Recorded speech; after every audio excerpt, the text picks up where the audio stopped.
Hello बच्चों, let's read this question. The question says what is the major product of the following reaction?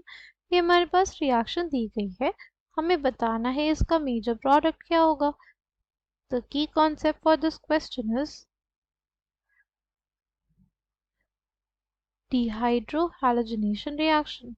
Dehydrohalogenation reaction. dehydrohalogenation reaction क्या होती है? देखो, D word आया है ना, डी वर्ड से मतलब होता है रिमूवल. किसका? हाइड्रोजन का. और किसका? हैलोजन का. रिमूवल किसका? हाइड्रोजन का. और दूसरा किसका? हैलोजन का. ये होती है हमारे पास डीहाइड्रोहैलोजिनेशन रिएक्शन. ठीक है. अब ये बेसिकली हमारे पास होती है कैसी रिएक्शन? एक एलिमिनेशन रिएक्शन. राइट. कैसी रिएक्शन होती है? एलिमिनेशन रिएक्शन होती है. ठीक है. इसमें होता क्या है? इसमें हमारे पास अगर मान लें ये जो सबस्ट्रेट है, हमारे पास ये जो सबस्ट्रेट है उसमें जो एसिडिक एच होगा, राइट, उसको कौन एब्स्ट्रैक्ट करेगा? हमारा बेस एब्स्ट्रैक्ट करेगा. राइट. NaOMe किस क्या रोल प्ले करता है? बेस का ही रोल प्ले करता है ना. ठीक. तो हमारे पास MEO माइनस, राइट, यानी मेथॉक्साइड आयन किसका रोल प्ले करेगा? हमारे बेस का. ठीक है. आके एब्स्ट्रैक्ट करेगा एच को. या तो इस एच को एब्स्ट्रैक्ट कर सकता है, या तो यहाँ पे जो एच है उसको एब्स्ट्रैक्ट कर सकता है. किसको करेगा?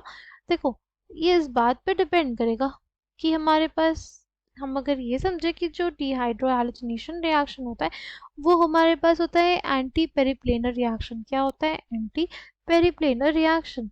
यानी जो हाइड्रोजन इसके प्लेन में रहेगा, जो हमारे पास हाइड्रोजन इस क्लोरीन के प्लेन में रहेगा, वो उसको ना एब्स्ट्रैक्ट करके उस हाइड्रोजन को एब्स्ट्रैक्ट करना चाहेगा जो उससे एंटी प्लेन पे प्रेजेंट होगा, जो उसके एंटी होगा, जो उसके क्या होगा? एंटी होगा. अब इसको चेयर फॉर्म में लिखना चाहें तो कैसे लिखेंगे? इसको हमारे पास ये हो जाएगा CH3, ये भी हमारे पास CH3, ये Cl, ये हमारे पास हो जाएगा क्या? ये हो जाएगा हाइड्रोजन, और ये हो जाएगा CH2 CH3. ठीक. अब हमारे पास मेथॉक्साइड आया ना. ये जो एलिमिनेशन रिएक्शन होती है वो कैसी होती है? एंटी पेरिप्लेनर रिएक्शन होती है. यानी हमारे पास जो हाइड्रोजन और क्लोरीन है वो एक दूसरे के रिस्पेक्ट में क्या होनी चाहिए? एंटी होनी चाहिए. राइट. वो किस केस में हमें दिख रहे हैं? वो हमारे पास इस केस में है. राइट. यहाँ पे एक हाइड्रोजन रहेगा, तो जो हाइड्रोजन और क्लोरीन है वो क्या एंटी हो पाएंगे? नहीं हो पाएंगे. इस वजह से हमारे पास क्या करेगा? बेस इस वाले हाइड्रोजन को एब्स्ट्रैक्ट करेगा. ठीक. इस वाले हाइड्रोजन को अगर वो एब्स्ट्रैक्ट कर लेगा तो यहाँ पे क्या बन जाएगा? हमारे पास एक कार्बनाइन बन जाएगा. क्या बन जाएगा? कार्बनाइन बन जाएगा. ठीक.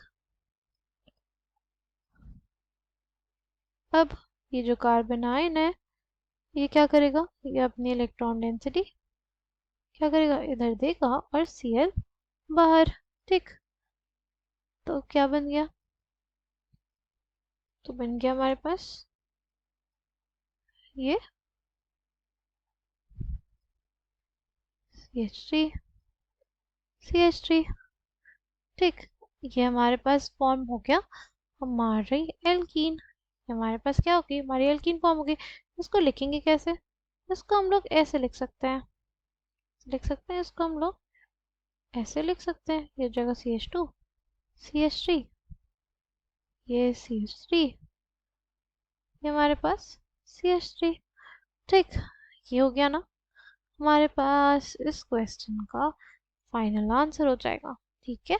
ये हाइड्रोजन को एक्सट्रैक्ट कर सकता था, बट हमारे पास ये जो डिहाइड्रोहैलोजिनेशन रिएक्शन होती है या एलिमिनेशन रिएक्शन होती है वो क्या होती है? एंटी पेरिप्लेनर रिएक्शन होती है.